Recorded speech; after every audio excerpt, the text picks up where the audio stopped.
ውድ የኢትዮጵያ ሕዝብ የእውነት ብዬ ፕሊስ ተረጋጉና አንዴ እችን አዳምጡ። ከዚያም በኋላ አሳልፉት። አይደርስም መስሏችሁ የምትገቡት ቃል ኪዳን ብዙ አይደል? ብዙ ድሮ እናት አባቶቻችን እንደሚቀልዱብን ማለት ነው። ይሄንን ግልገል አሳድግና ያንተ ነው ይሉና ስንለፋ ጨው ስናልስ ለይተን ቅጠል ስናበላ ከርመ ደግሞ ይቻውን የተወለደችው ናት እንባላለን።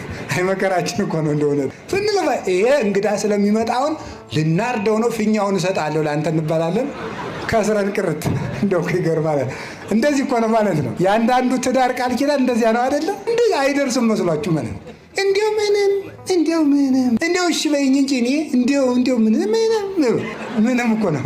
ሰውየው ራሱ ዛሬ ምንም አያደርግም። ዘዋለ የመጨረሻ በጥብጥ ነው የሚሆነው ማለት ነው። እና እንደዚህ አድርጎ አይደርስም መስኮት ዝጉርጉር ውሰድ አለ። የማይጨበጥ ተስፋ መስጠት ያጋንንታቸው መለያቸው ነው። የማይጨበጥ ተስፋ መስጠት እስቲ እግዚአብሔር ያሳየችው። አሁን ባለፈው አንድ ሰው ሲነግረኝ ነበር፣ አንድ ፓስተር ያደረገውን። ሁላችሁም አካውንታችሁን አምጡት፣ ቡኩን እዚህ ያስቀምጡትና ኢየሱስ መቶ ሺህ ብር ያስገባላችኋል። ኧረ ያስገባ ነውር እኮ ነው። በእውነቱ የማይጨበጥ ተስፋ መስጠት ነውር እኮ ነው። ያጋንንት ጠባያቸው ነው። የመናፍቃን ጠባያቸው ነው። ጌታ ኢየሱስ ይላል በቅርብ ቀን መኪና ይኖርሃል። ላይኖርም ይችላል። ነውር አይደለም ይሄ። መኪና ይኖርሃል ይለኛል ይላል።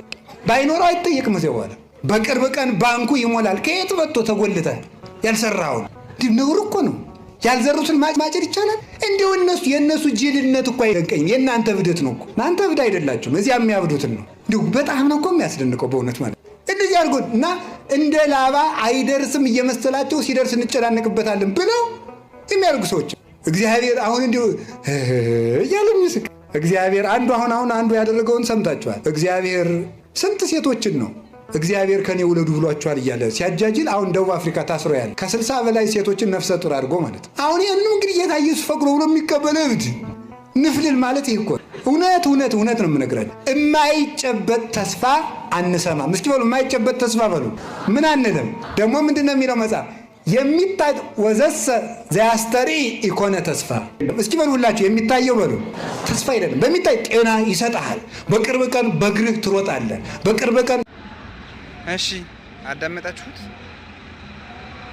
ኧረ የኢትዮጵያ ሕዝብ እውነት ብዬ የዚህ የውድ አባት የአባ ገብረ ኪዳን ትምህርት የኢትዮጵያን ሕዝብ ካለወጠው ኒንጃ መቼውንም ይለወጣል የሚል ግምት የለኝም።